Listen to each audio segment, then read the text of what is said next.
Java database connection with MySQL database. Prerequisite for working with JDBC and MySQL database. Install MySQL on your system. Understand about the connection URL and username password of MySQL database. In the connection URL, JDBC is an API, MySQL is the database, localhost is the server name, 3306 is the default port number of MySQL database, and DB is the database name which we are going to connect with JDBC. The default username of MySQL database is root and password which is given by the user at the time of installing MySQL database. To understand the concept of JDBC with MySQL, we need to create a table and insert some records manually into the MySQL database. To create table and insert records, we can use either MySQL cell and MySQL workbench. Now I'm going to use MySQL workbench to create a table. Open MySQL workbench, then click on MySQL connections, provide the username and password to connect MySQL database. Okay. So here we can create a database. So you can find schemas. Already I have two databases and KPN. Now I'm going to create a new database. If you want to create, you can create, otherwise you can create table in the existing one. Now I will show how to create a new database schema. So right click here, choose the option create schema, enter the database name. I entered KLU, apply, then again apply and finish. Now you can see that the database is created, schema is created in the name KLU. There we can create a table. So now I'm going to create a table. Choose table, right click on it. There is an option create table. Enter the table name. I entered as student. This is the place to create columns. So I'm going to create only two columns for demonstration. Roll number and name. So if you want to change the data type, you can change. I keep integer for roll number. This is about primary key. If you uncheck, the roll number will not be the primary key. If you want to make roll number as primary key, you can check this one. Then the roll number will be a primary key. It won't accept not null value if the checkbox is enabled here. Then I'm going to create another column, name. Okay, varchar is the data type. I want to increase the size 50.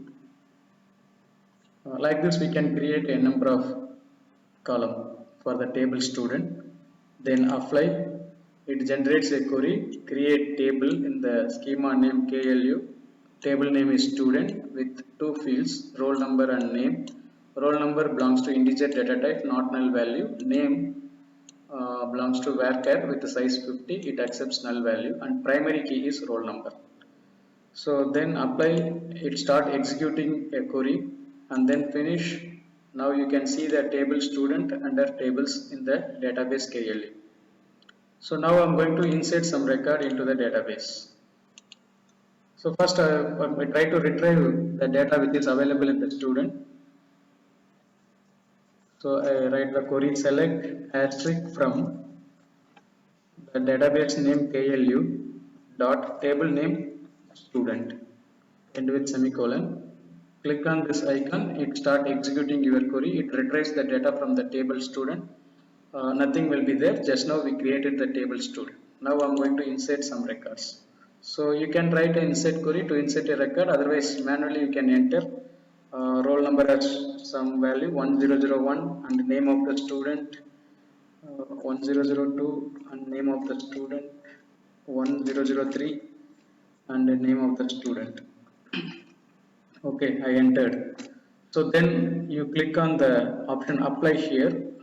It generates insert query. So I try to insert three records. So based on my input, it generates three insert query for the table student. Roll number and name assigned by the value 101 and name as X, and second input roll number is 1002 and 1003 with the student name. If you click apply, the query will get executed, then finish. Now the data which we entered here, that will be stored permanently in the table student. If you want to check once again execute the query, select star from lu.students. It will fetch the data which is available in the table student. It is meaning that the data will be stored permanently in the table student. This is how we can create database table and insert records into the table by using MySQL Workbench. Next, I'm going to implement the JDBC connectivity in Red Hat Code Ready Studio. So open Red Hat Code Ready Studio, create a new Maven project, go to the file menu, new Maven project. In this window, just click next. It starts retrieving architecture types. Then we can choose the suitable architect type for a JDBC implementation.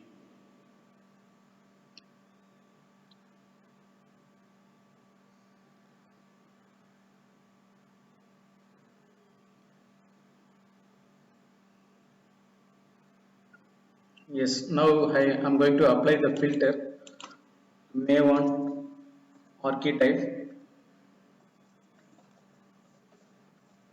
quick start.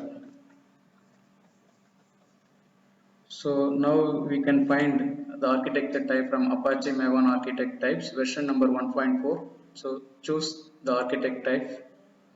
Next, fill the details of group ID, artifact ID and version and package. Now I'm going to enter JDBC demo. Okay, then finish. It creates a directory structure for the architecture type which we selected. Then open form.xml file, find properties and upgrade the Maven compiler source from 1.7 to 1.8.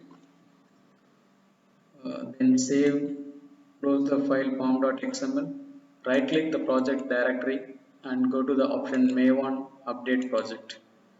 Click OK. Okay, now the project is updated. Next, we are going to work with JDBC and MySQL, so that we need to add a dependency for MySQL connector. So now I'm going to show how to add dependency for MySQL connector. Before that, we can explore the directory structure here. Maven dependencies are there. Right now, there is only two Maven dependencies, JUnit and core 1.3 chair. Now I'm going to add a dependency for MySQL database connectivity. So open the file form.xml. There we can find the tag dependencies. Under dependencies, by default it has JUnit dependency. Now I'm going to add dependency for MySQL connector. To find the dependencies, open your browser, visit the site mavenrepository.com, mvnrepository.com, search MySQL connector. Okay, then click on search. This is the link. There we can find the details of MySQL connector. Click on the link. There are multiple versions are available. We can choose the latest version 8.0.9. So then this is the details of MySQL connector dependency. So click here and copy, paste it in your form.xml under the tag dependencies. Okay, so then save your form.xml file. You can observe here building process is started. Once this process is completed, you can see some changes in the Maven dependency. Now the jar file for MySQL connector.java with version 8.0.29 is added automatically to your Maven dependency. So this is how we can add dependencies which is required for our project. Okay, so save, close the form.xml. Now we can implement the JDBC concept here. So choose the build path, source main.java. By default, it creates a package based on the information which we provide while creating a Maven project based on group ID and package name. com.kpn JDBC demo is created. In that, we can find the Java class name app.java. Just open it. I'm removing the command line. Okay, So this adds one output statement system.out.println. It just print the message hello world in the console.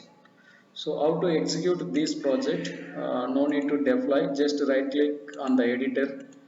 Uh, Here itself in the editor, we just right click, go to the option run as run Java application. Not to choose run on server. This is not a web application. It is a Java console application. So that choose the option Java application. Okay, then click OK. You will get result in the console. So hello world is an output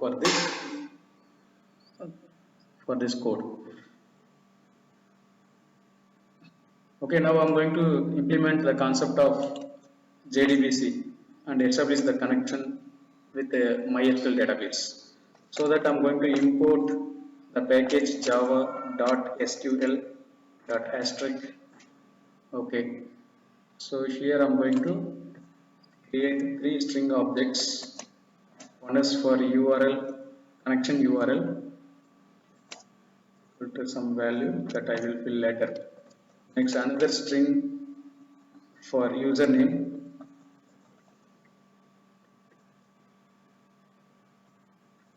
and string for password.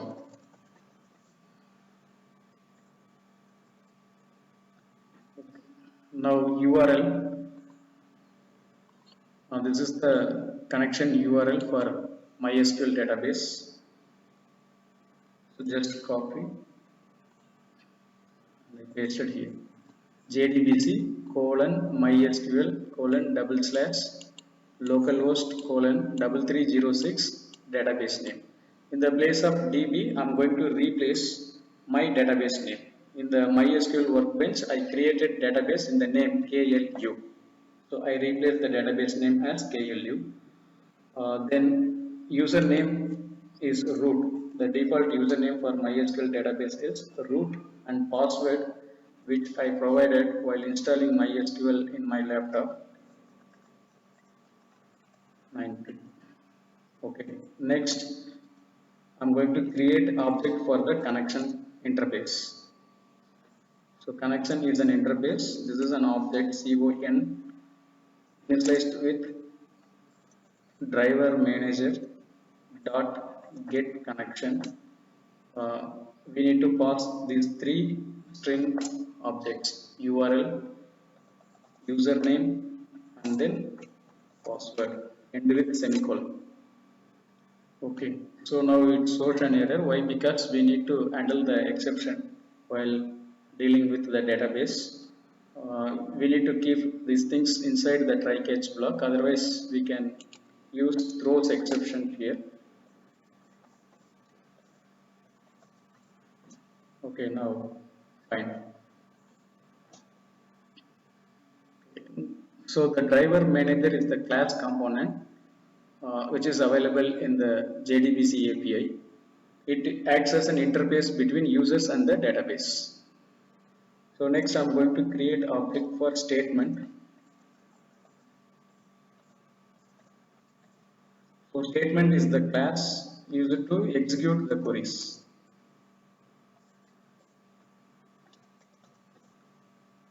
So initialized with connection.create statement method. Then I'm going to create object for result set.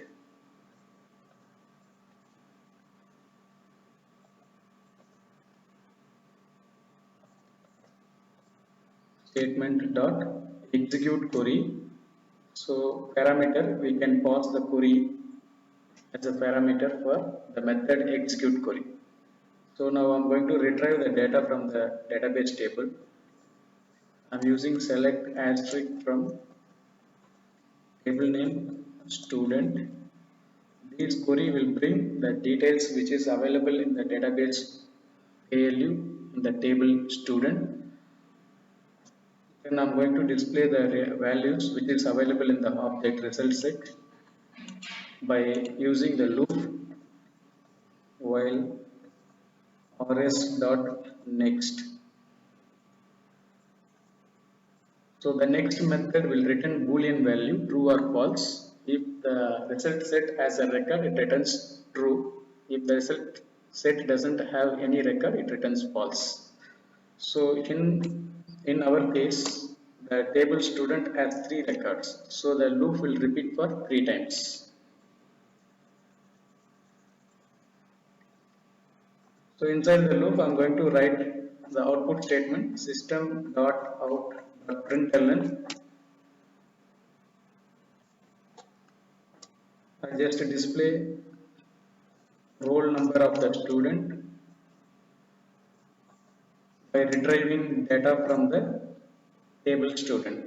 So I'm using the object rs dot. I can call the method getInt. Why? Because uh, I set integer for roll number, so that I used to call the method getInt to retrieve the data from the result set. Column number 1. So the roll number is the first column, so the column number is 1. Next, I try to retrieve another system.out.println